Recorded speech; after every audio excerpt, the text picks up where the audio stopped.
How do you find the correlation of two aggregated values in Tableau? In this example, I have a scatter plot of KPI and KPI2, and I'm showing the correlation of 0.07. They are both aggregated values. Let's take a look at how to do this in Tableau.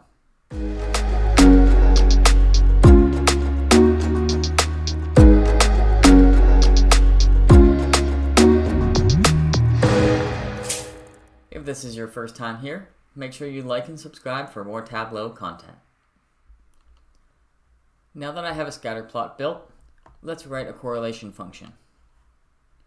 Add a new calculated field.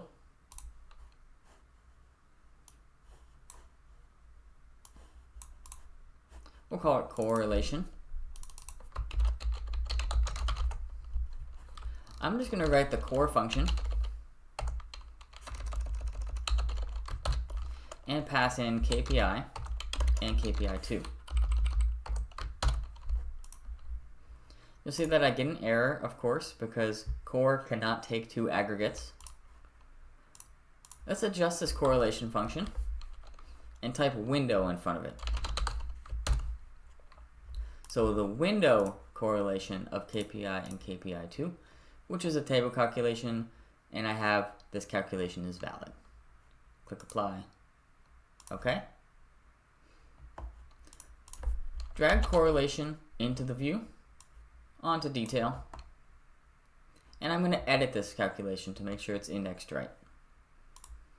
And click the drop down, edit table calculation, and make sure that it's indexing in the right way. I want Tableau to take the correlation along the entire table. If you were to uncheck either of these, it would be for each unchecked item. So if I wanted the correlation to be done for each product, I could by unchecking product. Let's clear that out. Go up to our title. And let's put in my correlation field. And make it orange. And I see that my correlation is 0.07. Hope this helps.